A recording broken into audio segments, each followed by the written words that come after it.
Mac Reynolds straightened his tie for the fifth time while staring out the viewport of the diplomatic shuttle.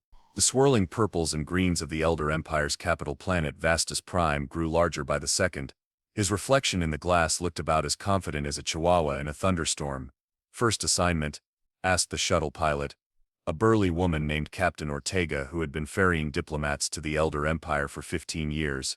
"That obvious, huh?" Mac sighed. "You've checked your pockets for your credentials 17 times since takeoff. Either you're a first-timer, or you've got a rare form of OCD specifically related to breast pocket padding." Mac laughed despite himself. "Guilty as charged. Earth Diplomatic Corps fresh out of training. They said I had a natural gift for alien relations." Captain Ortega snorted. "Yeah, they tell all the rookies that right before they toss them to the Elder Empire. Consider it a trial by fire, or in this case trial by excruciatingly specific etiquette rules." The briefings were extensive. Mac flipped through his mental catalog of the 732 basic greeting protocols he'd memorized. "Forget the briefings," Ortega said, flipping switches as they began their descent. "Remember one thing with the Elders, they're terrified of humans who aren't being polite. Terrified. But they're the dominant species in this sector. Their empire spans what, 17 systems? 23 now," Ortega corrected. "And yeah, they could blast Earth into space dust with about 1% of their fleet. But they're still scared shitless of us dropping the polite act as they call it." Mac frowned.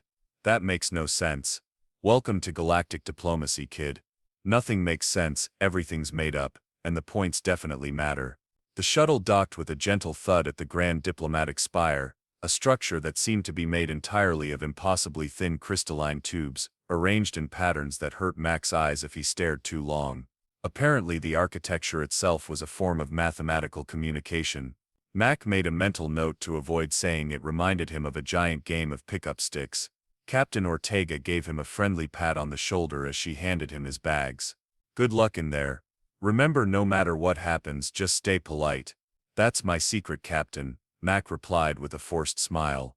"I'm always polite." The airlock hissed open, and Mac found himself face to face with his first elder, or rather, face to mid-torso, as the alien stood nearly 9 feet tall. The elder's body resembled a slender humanoid form carved from polished blue marble, with subtle iridescent patterns flowing beneath the surface of their skin. 4 arms extended from their torso, the upper pair longer than the lower. Their face, if you could call it that, was a smooth featureless plane, except for 5 small crystalline structures that Mac assumed functioned as sensory organs. "Distinguished Emissary Reynolds of Earth," the elder's voice resonated directly in Mac's mind. A curious telepathic translation that felt like his own thoughts but with a distinctly different flavor. "I am Grand Facilitator Glivnar, assigned to integrate your presence into the harmonious diplomatic community of Vastus Prime." Mac performed greeting protocol number 317, a specific angular bow with his right hand over his heart and left hand extended palm up at precisely 37 degrees. "Grand Facilitator Glivnar, I am honored beyond adequate expression to be received into the splendor of your ancient and wise civilization." He held the position for exactly 7 seconds, counted silently in his head, before straightening. Glivnar's crystalline sensory organs flickered with soft blue light. "Your adherence to protocol is commendable, distinguished emissary. Please follow me to your accommodations. We must ensure you are properly settled before tomorrow's convocation of new diplomatic entities." As they walked through corridors that seemed to shift and change behind them, Mac noticed something odd. Every elder they passed would immediately press themselves against the wall, making the corridor as wide as possible for them to pass. Several even performed elaborate gestures that looked suspiciously like warding signs. "Grand Facilitator," Mac ventured after the 15th such encounter, "I notice our passage is causing some reaction among your colleagues." Glivnar's mental voice took on a tone that might have been embarrassment. "Ah yes, many of my kind have not had direct interaction with humans before. They are merely being respectful." "Respectful," Mac repeated flatly. "Indeed, your species has a certain reputation, and what reputation would that be exactly?" Glivnar stopped walking and turned to face Mac. The elder's telepathic voice dropped to what felt like a whisper in his mind. "That you are the most terrifying species in the known galaxy when you are not being polite." Mac blinked. "I'm sorry, what?" The Elder Empire has one cardinal rule of engagement with humans: never make humans drop the polite act. It is taught to all diplomatic personnel. But that's Max started to protest but noticed Glivnar's sensory crystals had begun pulsing with a rapid alarmed rhythm. A very thoughtful precaution, he finished smoothly. We humans do value civility. The pulsing slowed. Yes, civility, that is the word in your language. We value it as well, very much so, especially from humans. They resumed walking, and Mac's mind raced. Earth had only been part of the galactic community for about 40 years. In that time, there had been no wars, no major conflicts with alien species. The occasional trade dispute or cultural misunderstanding, sure, but nothing that would explain this level of, was it really fear? They arrived at Mac's quarters, a spacious suite designed to approximate human comfort while still maintaining elder aesthetic sensibilities. The result was something like a luxury hotel room designed by someone who had only seen pictures of human furniture and decided to render everything in semi-translucent crystal. The convocation begins at the 7th harmonic period of the coming day cycle, Glivnar informed him. Your timepiece has been calibrated accordingly. Do you require nutritional supplements before then? Mac patted his stomach. I ate on the shuttle, but thank you for your consideration, Grand Facilitator. Very well, should you require anything, simply press this resonance panel. Glivnar indicated a shimmering section of wall. Remember, distinguished emissary, the Elder Empire values harmony above all. We look forward to harmonious relations with Earth. After Glivnar departed, Mac flopped onto the bed, surprisingly comfortable, despite appearing to be made of the same crystalline material as everything else, and stared at the ceiling. Never make humans drop the polite act, he muttered to himself. What the hell does that even mean? He pulled out his secure communicator and composed a message to his supervisor back on Earth. Arrived safely, accommodations acceptable, strange reception. Elders seem afraid of humans for unknown reasons. Request any historical context not covered in briefings. Reynolds out. After sending the message, Mac began unpacking his diplomatic uniforms, his mind still puzzling over the strange warning. Whatever was going on, he had a feeling this assignment was going to be a lot more complicated than his training had prepared him for. Tomorrow would bring the convocation, where he'd meet representatives from dozens of species in the Elder Empire's diplomatic corps. Perhaps some of them might have answers about this bizarre human reputation. For now he needed rest. Mac lay back on his crystalline bed and closed his eyes, repeating the diplomat's mantra. Smile politely, speak carefully, and keep your panic on the inside. Little did he know how soon those words would be put to the ultimate test. Mac's alarm chimed with a sound like wind through crystal. He'd slept surprisingly well on the alien bed, which had morphed during the night to perfectly support his human physiology. The convocation chamber was a massive geodesic dome, with delegates from dozens of species arranged in concentric rings. Mac found his assigned position, notably distant from most other delegates. Distinguished Emissary Reynolds, Glivnar materialized beside him. I trust your rest cycle was adequate. Very comfortable, thank you, Mac replied. Though I'm curious why Earth's delegation is positioned so far from the central speaking platform. Glivnar's crystals flickered. A courtesy, some species find human proximity stimulating. Mac repeated flatly. Before Glivnar could respond, a booming telepathic announcement filled the chamber. All delegates, attend. Commander Pex of the Elder Security Council arrives. The chamber fell silent as a towering elder entered. Unlike Glivnar's iridescent blue, Commander Pex was deep obsidian with red crystalline sensory organs. Their 4 arms each ended in what appeared to be ceremonial gauntlets. Delegates, Pex's mental voice was cold and precise. Welcome to the 4387th Diplomatic Convocation. Their sensory crystals swept the room and locked onto Mac.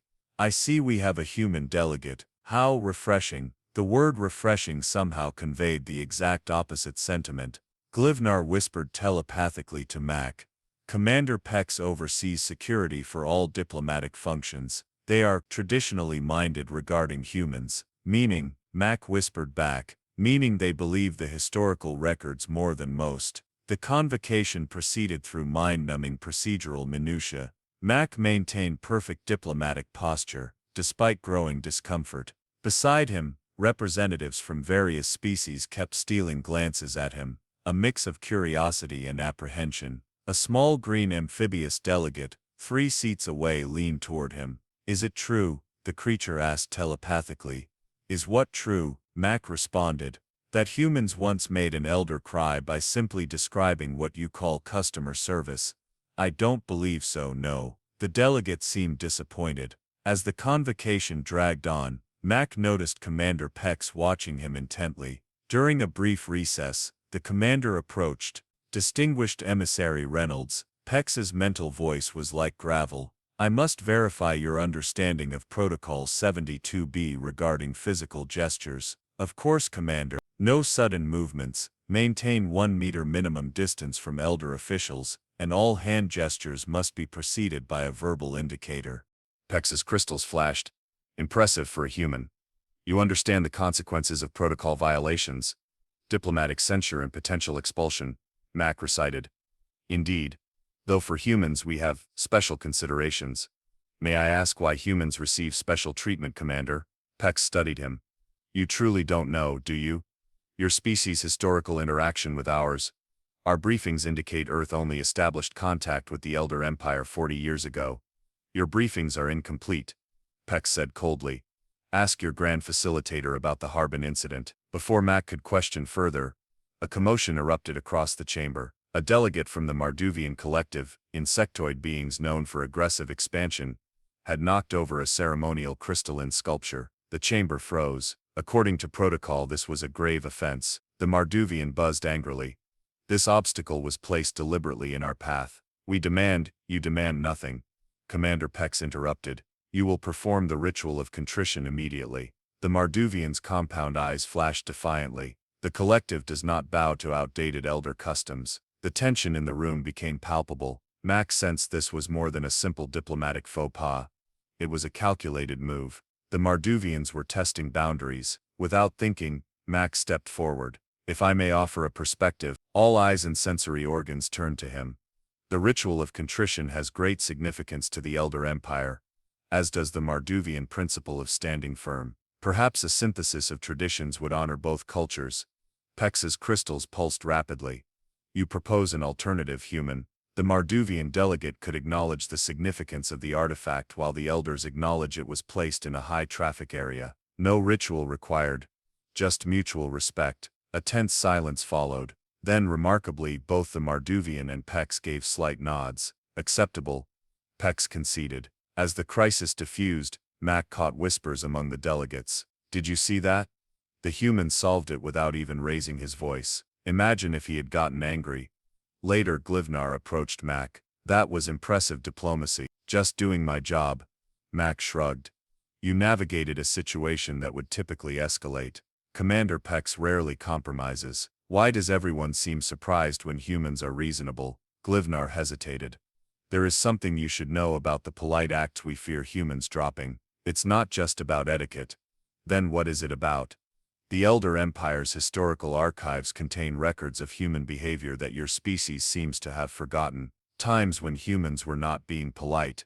Glivnar's crystals dimmed. "The results were catastrophic." "That's impossible. We've only known about alien life for 40 years. That is what your species remembers," Glivnar said softly. "Perhaps that is for the best." Before Mac could press further, Commander Pex approached. "Emissary Reynolds," Pex said, "you handled the Marduvian situation adequately. But remember, we are watching, always watching." As Pex departed, Mac turned to Glivnar. "What happened during the Harbin Incident?" Glivnar's crystals went completely dark. "That, distinguished emissary, is something you should never ask about again, for all our sakes." Mac watched Glivnar hurry away, leaving him with more questions than answers. Whatever humans had done or were capable of doing had left an indelible mark on the most powerful empire in the sector, and somehow, he was now in the middle of it all. The first official day of negotiations brought Mac face to face with the Marduvians again. Their delegation sat across the crystalline table, compound eyes fixed on him with unsettling intensity. "The collective proposes accelerated mining rights in the Cygnus Expanse," buzzed the lead Marduvian negotiator. Chris, human colonies there are underutilizing resources. Those resources fall under Earth's protection agreement with the Elder Empire, Mac countered smoothly. Perhaps we could discuss a joint venture. Chris's mandibles clicked. Your species' territorial claims are disproportionate to your technological development. We prefer to call it sustainable management. Mac replied with a diplomatic smile. Throughout the exchange, Mac noticed Commander Pex observing from a distance, red crystals pulsing whenever the discussion intensified. During a recess, Mac stepped into a quiet corridor to collect his thoughts. The walls here displayed ancient elder artwork, geometric patterns that shifted subtly as he passed. Fascinating, aren't they? Came a voice behind him. Mac turned to find a human woman studying the same wall. She wore the insignia of Earth's Xenoarchaeology Division. Dr. Eliza Cartwright, she introduced herself. And you must be the new diplomat everyone's whispering about. Mac Reynolds, what whispers have you heard? That you diffused a situation with the Marduvians without raising your voice. And that Commander Pex actually compromised. She raised an eyebrow. In elder diplomatic circles, that's practically a miracle. I was just doing my job. Mac glanced at the wall patterns. What brings xenoarchaeology to a diplomatic summit? These patterns are more than art, Eliza explained.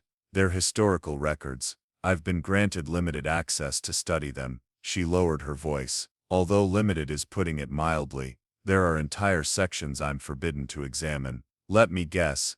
Sections about humans. Eliza's eyes widened. How did you know? Everyone here is terrified of humans dropping the polite act. Whatever that means. Commander Pex mentioned something called the Harbin Incident. Eliza paled. Pex mentioned Harbin. To you directly. You know about it. She glanced around nervously. Not here. Meet me in Archive Section C after the afternoon session. Use access code 7729 or don't tell anyone. Before Mac could press further, a chime announced the end of recess. The afternoon negotiations grew increasingly tense. The Marduvians made unreasonable demands, then appeared offended when refused. Something wasn't adding up. The collective requires exclusive rights to the Cygnus quantum tunnels, Chris insisted. Those tunnels connect 17 Earth colonies. Mac replied. Exclusive access is impossible. Then perhaps the human should drop its polite act. Chris buzzed, mandibles clicking in what seemed like anticipation. The room went deadly silent. Every elder crystal dimmed. Commander Peck stepped forward, obsidian form rigid with alarm. Delegate Chris. Pex's mental voice was razor-sharp. You will retract that statement immediately. The Marduvian seemed pleased by the reaction. I merely suggested. Retract. Now Pex's command echoed through everyone's minds. Mac intervened with deliberate calmness. I believe Delegate Chris was speaking figuratively. No offense taken. The tension eased slightly.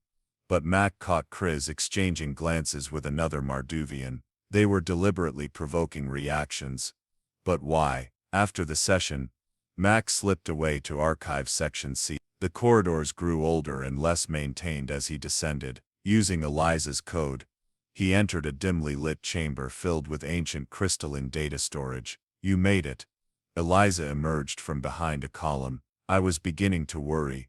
What is this place? The restricted archives, records dating back thousands of years, including information about Earth. That's impossible. We've only been part of galactic civilization for 40 years. Yes. According to our history, Eliza activated a crystalline interface. But according to these records, humans and elders met over 12,000 years ago. The interface projected images that stunned Mac into silence. Humans in primitive clothing standing alongside elders. Earth landscapes with elder ships hovering above. This can't be real, he whispered. It gets worse. Eliza pulled up another projection. This is from the Harbin Incident. The image showed a devastated landscape, an elder city in ruins, and humans, primitive but unmistakably human, standing among the destruction. What happened? According to these records, elders visited Earth during the late Neolithic period. Peaceful contact at first. They shared knowledge, helped humans advance. Then something went wrong. Eliza scrolled through more images. A group of elders attempted to establish permanent authority over human settlements near what's now Harbin, China. The humans initially complied, maintained what the elders called the polite act. Then one day, they didn't. The final image showed primitive humans overwhelming elder technology through sheer numbers and ferocity. The records state that humans revealed their true nature and devastated the elder outpost. Over 3,000 elders were killed, their technology stolen or destroyed. Max stared in disbelief. But we have no record of this. The elders erased all evidence from Earth. They classified humans as a dangerous species to be avoided until we achieved independent spaceflight. When we finally did, they had no choice but to acknowledge us. Why wouldn't they just warn us about our shared history? Eliza's expression darkened. Because they're terrified we'll remember. The elders believe humans are inherently dangerous but can be managed as long as we maintain our polite act, our civilization, our restraint. A sudden noise made them both freeze. Footsteps approached. We need to leave, Eliza whispered, deactivating the interface. Too late. The door slid open revealing Commander Pex, flanked by security drones. Distinguished Emissary Reynolds. Dr. Cartwright. Pex's mental voice was ice.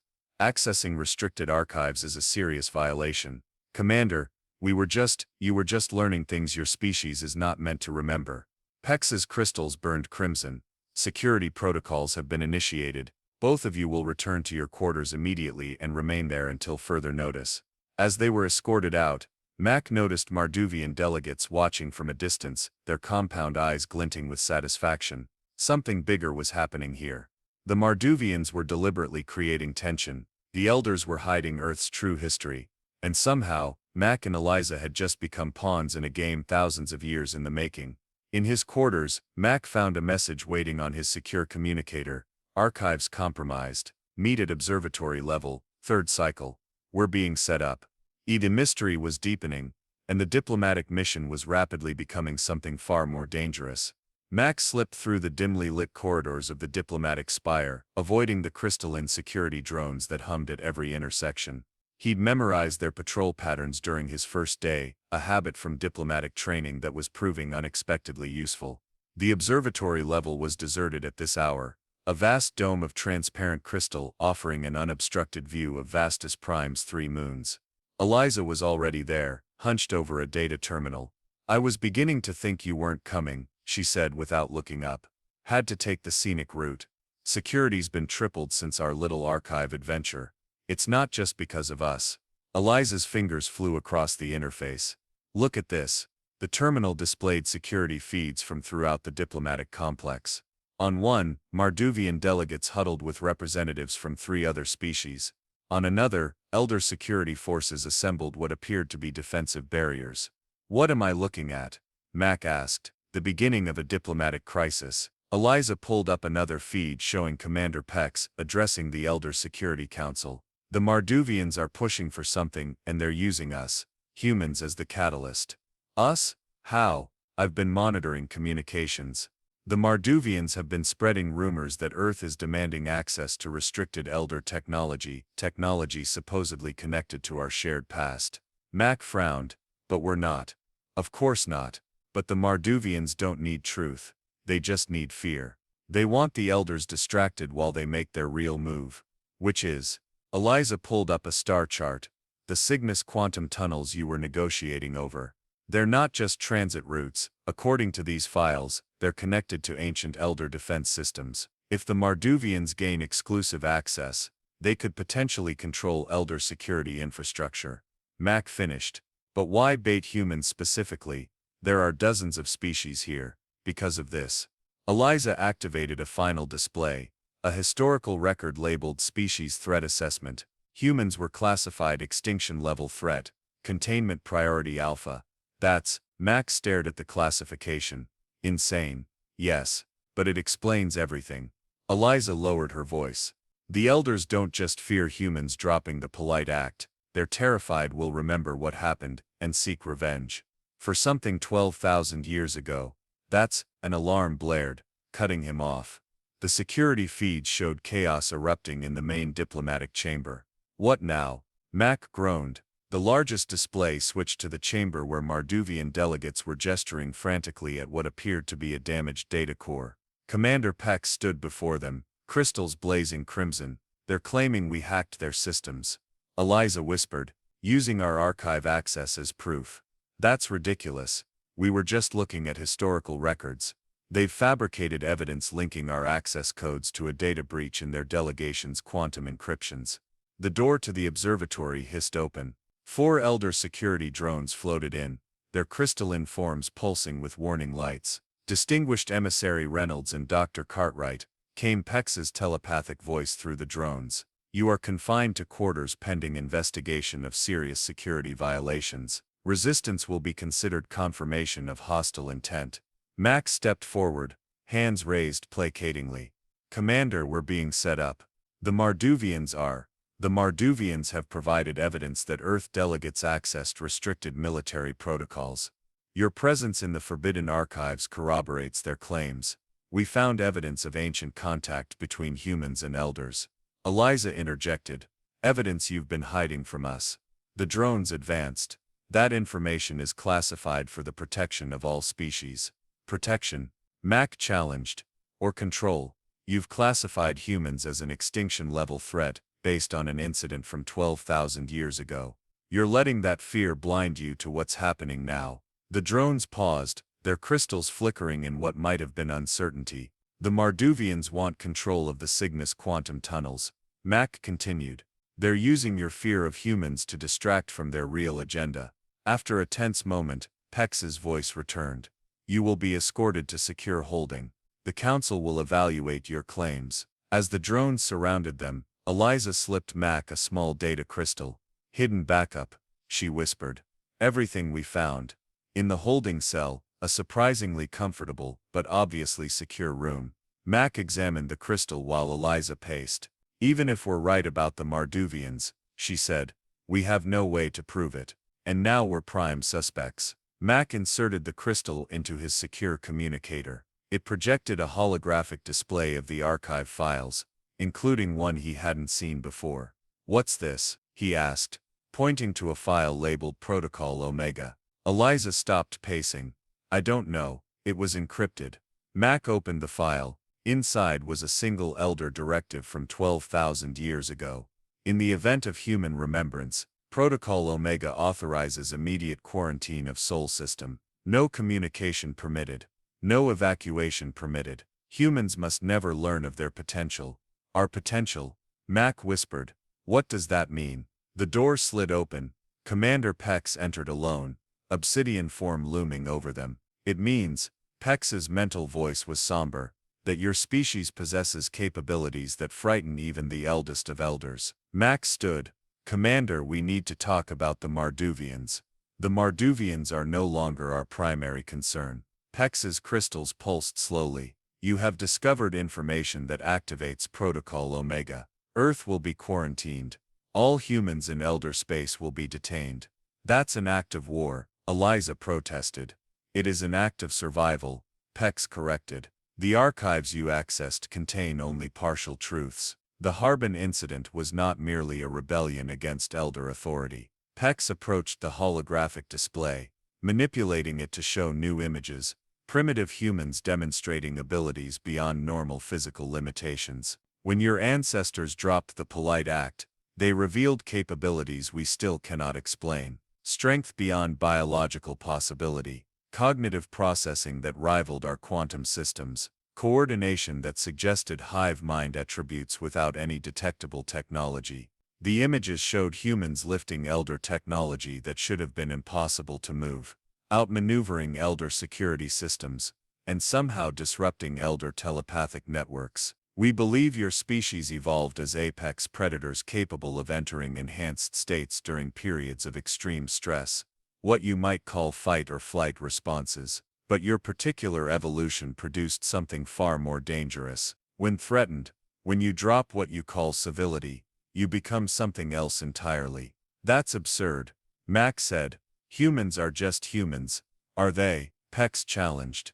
Your own history is filled with accounts of individuals performing impossible feats in crisis situations, lifting vehicles to save trapped children, surviving conditions that should be fatal. processing information at speeds that defy your known neural capabilities. Eliza and Mac exchanged glances. The Elder Empire didn't just leave Earth and erase your memories to protect ourselves. Pex continued. We did it to protect you. Your species was not ready to understand its own nature, the latent abilities that stress and survival pressure could unlock.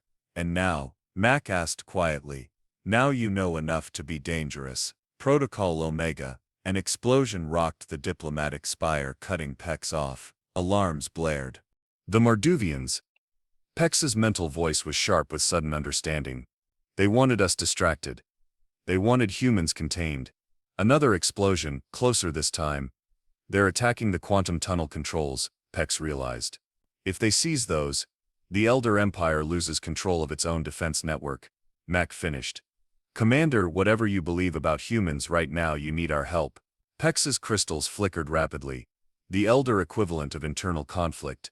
The Marduvians manipulated our fear of humans. Eliza pressed.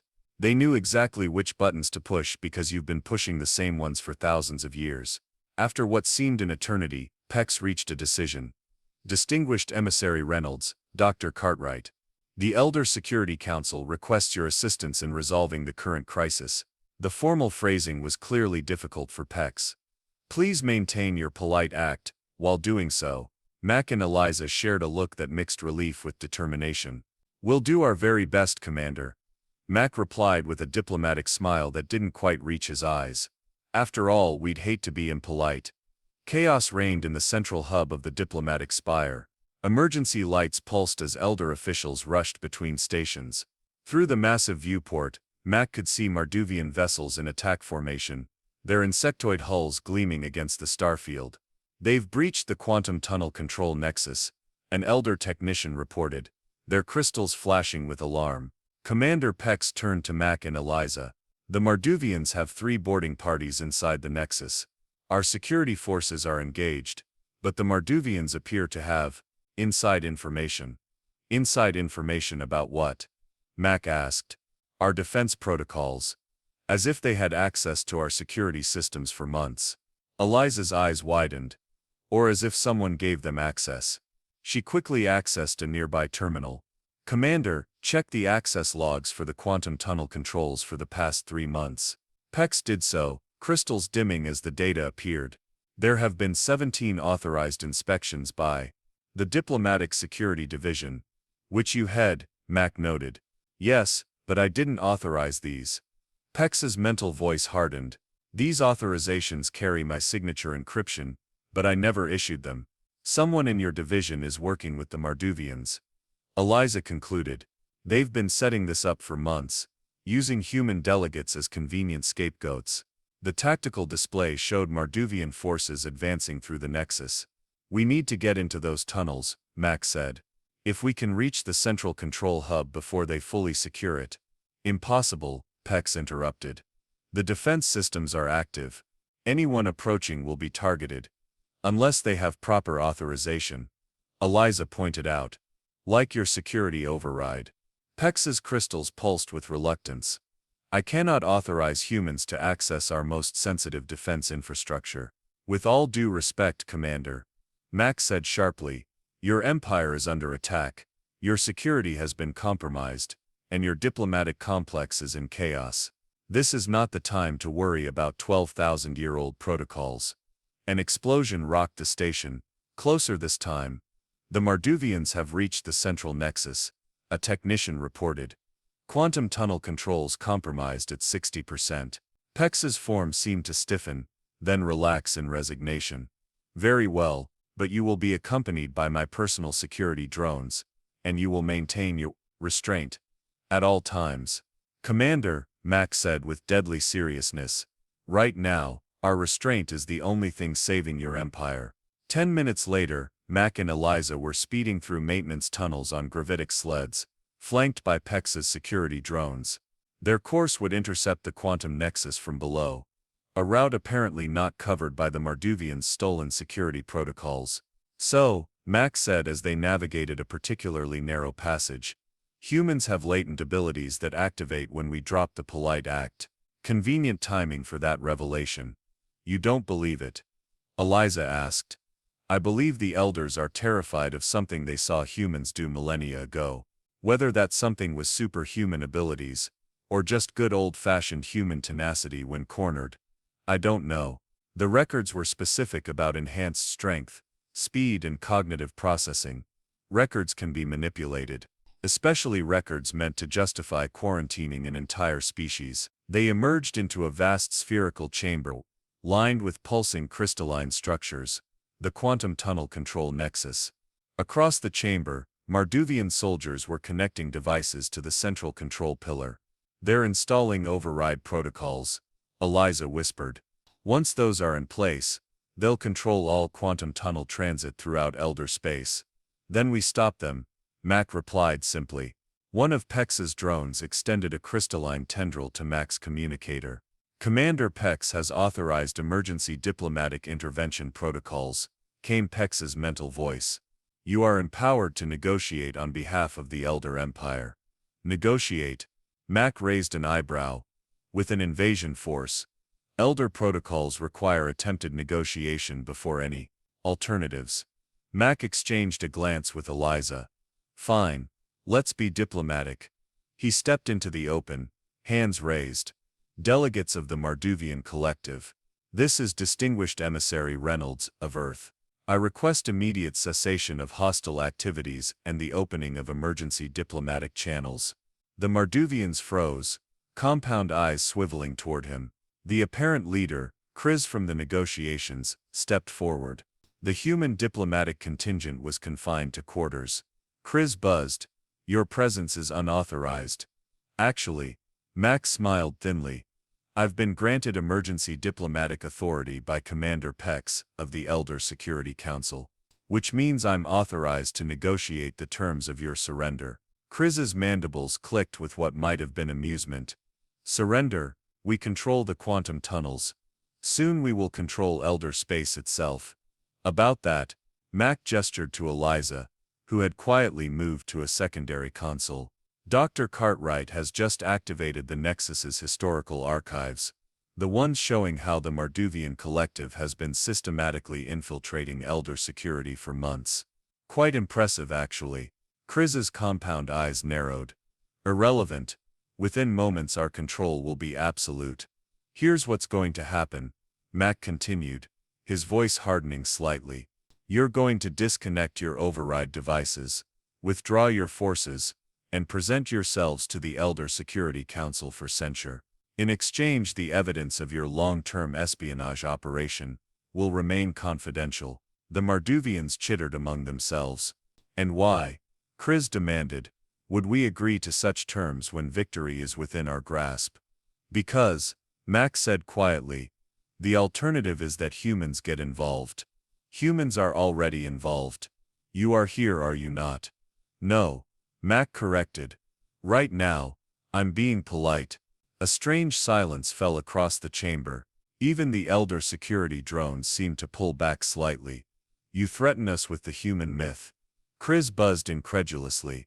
We have studied your species. You are physically inferior to Marduvians in every measurable way. Probably true, Mac acknowledged. But here's something you might not know about humans. We've spent our entire evolutionary history being physically inferior to our predators.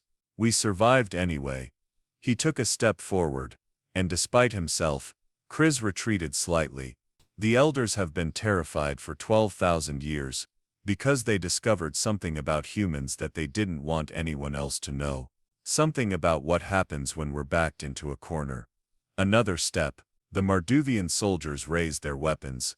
I don't know if we develop superhuman strength, or speed, or whatever the Elders believe. Mac continued. But I do know this human diplomatic training includes 87 different ways to neutralize an armed opponent. I'm betting Marduvian military training includes far fewer ways to handle an unarmed human who is no longer being polite. Eliza joined him, her own expression coldly professional. The quantum tunnel controls have a fascinating feature. Emergency purge protocols. One press of this transmitter. She held up a small crystal, and this entire nexus goes into lockdown. Your forces will be trapped. Your ship's cut off. You bluff, Chris hissed. You would be trapped as well. True, Mac smiled. Just the two of us locked in here with all of you. For hours, no witnesses except Elder security recordings. He leaned in slightly, voice dropping to a near whisper. Would you like to see what happens when humans drop the polite act? Delegate Chris, I'm genuinely curious myself. The chamber went deathly quiet. The Marduvian soldiers exchanged uncertain glances. Chris's compound eyes fixed on Mac, searching for any sign of deception. You cannot possibly, Chris began. But we can. Eliza cut in. And more importantly, we will. Because humans have another quality, the elders recognized 12,000 years ago when threatened.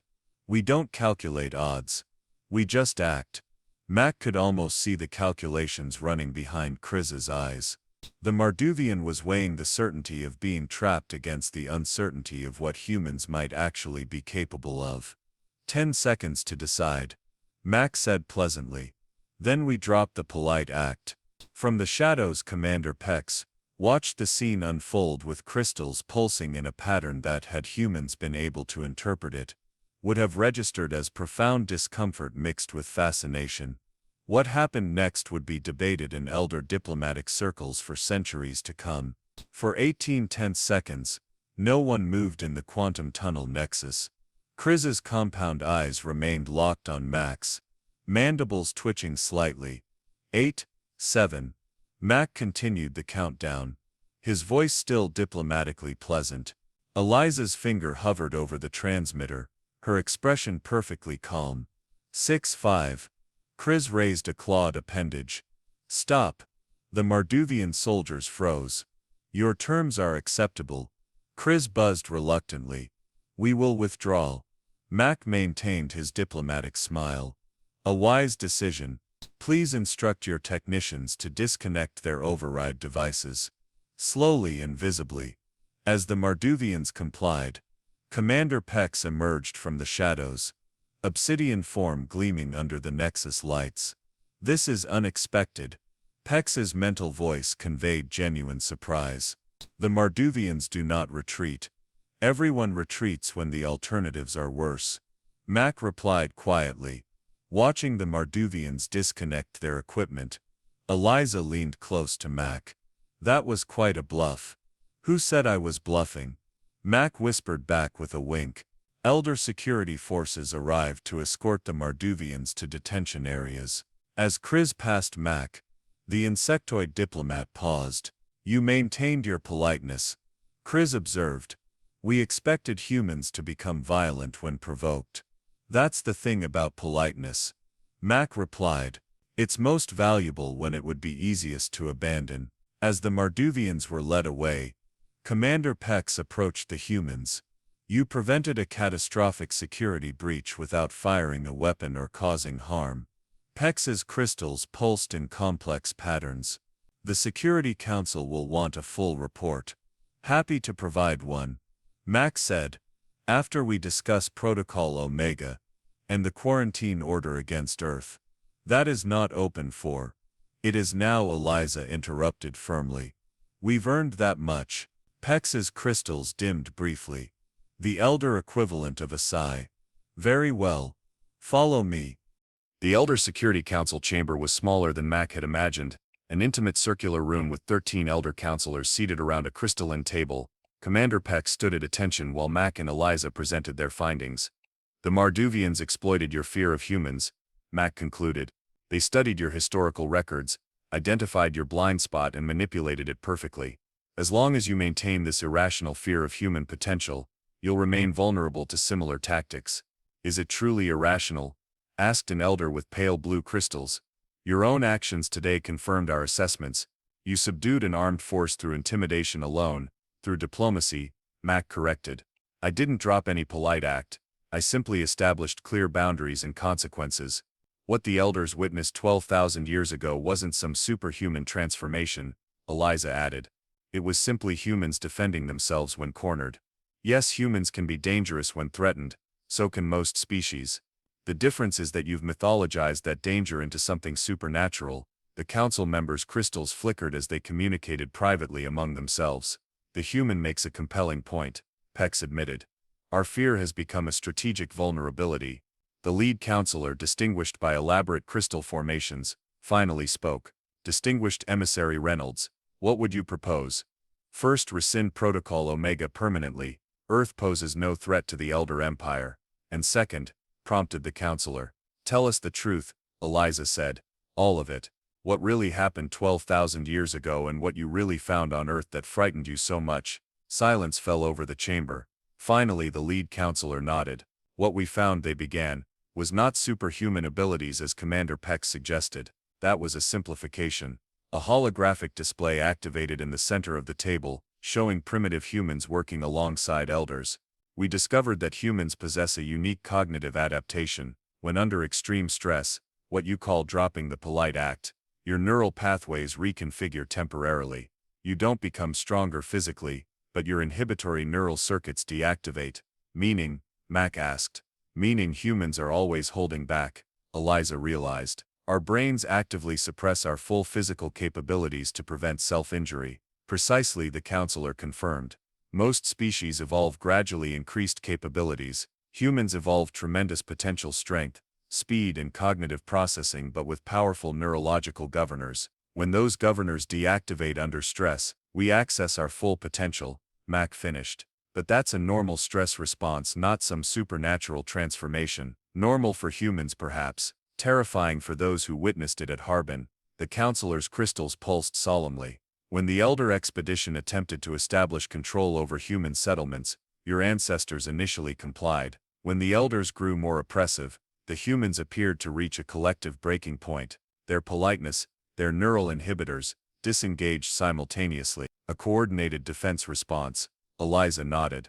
Entirely natural, but devastating. 3,000 elders were killed by primitive humans using improvised weapons and in many cases their bare hands. Our most advanced defensive technologies were overcome by sheer determination and uninhibited physical action. Mac and Eliza exchanged glances. So your fear isn't of some mystical human transformation, Mac said. You're afraid of humans who simply stop holding back. Indeed. And in 12,000 years we've observed nothing to suggest this characteristic has changed. Your species still maintains rigorous social constraints, politeness, civilization, restraint, that keep your neural inhibitors engaged. We call it being civilized, Eliza noted. It's what separates us from our primitive ancestors. Perhaps the counselor acknowledged, but the potential remains within your neurology. The Elder Empire's policy has been to ensure humans never feel sufficiently threatened to disengage those inhibitors collectively again, which is why you're so obsessed with human politeness, Mac realized. You're not monitoring our manners, you're monitoring our stress levels. Correct. Never make humans drop the polite act is shorthand for never create conditions that might trigger a widespread neural disinhibition event among humans. Commander Peck stepped forward. The Marduvians discovered this policy and exploited it brilliantly. They created a situation designed to make us fear human disinhibition, while simultaneously giving them access to our defense systems. The lead counselor's crystals glowed brightly, and yet when confronted with this crisis, you two demonstrated remarkable restraint. You maintained your neural inhibition despite significant provocation. Because we're diplomats, not warriors, Mac replied. Modern humans don't drop the polite act at the first sign of trouble, and that, the counselor said, is precisely why Protocol Omega is hereby rescinded. Mac blinked in surprise. Just like that, your actions today demonstrated that humans have evolved beyond the simple threat responses of your ancestors. You used the Marduvians' fear against them without resorting to violence. You maintained your restraint while clearly communicating boundaries. These are not the actions of a species that requires quarantine. The council members' crystals pulsed in agreement. The Elder Empire formally recognizes Earth as a full diplomatic partner, the lead counselor declared. All historical records regarding human-elder contact will be made available to your scholars. We will no longer hide from our shared past. 3 days later, Max stood at the viewport of the diplomatic shuttle, watching Vastus Prime recede in the distance. So Captain Ortega said, sliding into the pilot's seat, I hear you convinced the Elder Empire to drop their 12,000-year-old quarantine protocol against Earth without firing a shot. Not bad for a rookie diplomat. News travels fast, Mac remarked. Across 17 systems at last count, the Marduvians have filed formal protests, but no one's listening. The Elder Empire is too busy establishing new diplomatic protocols for human interaction. Any idea what those protocols entail? Ortega grinned. Just one core directive, from what I've heard, ensure humans have coffee before negotiations begin. Mac laughed. A wise precaution. Oh, and there's a message for you from Dr. Cartwright. She's staying behind to lead the new joint research team studying human elder history. Mac activated the message. Eliza's holographic form appeared above his communicator. Thought you'd want to see this, she said. The elders have revised their most sacred diplomatic rule. The image shifted to show a crystalline plaque in the Grand Diplomatic Spy. Engraved upon it in multiple languages was a new directive. The Elder Empire recognizes that humans are most dangerous not when they drop their polite act, but when they maintain it while establishing clear boundaries. We respectfully acknowledge their restraint as a sign of strength, not weakness. Eliza's voice continued.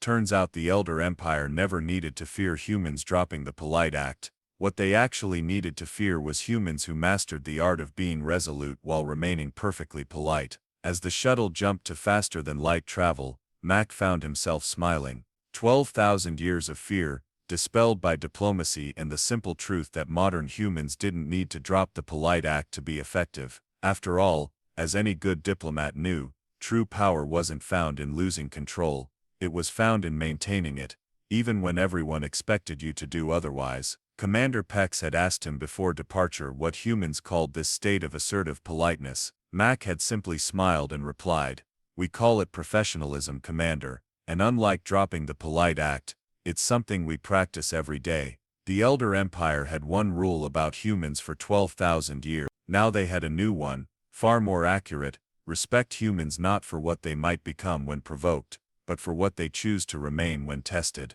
It wasn't nearly as dramatic as the old rule, but it was infinitely more true.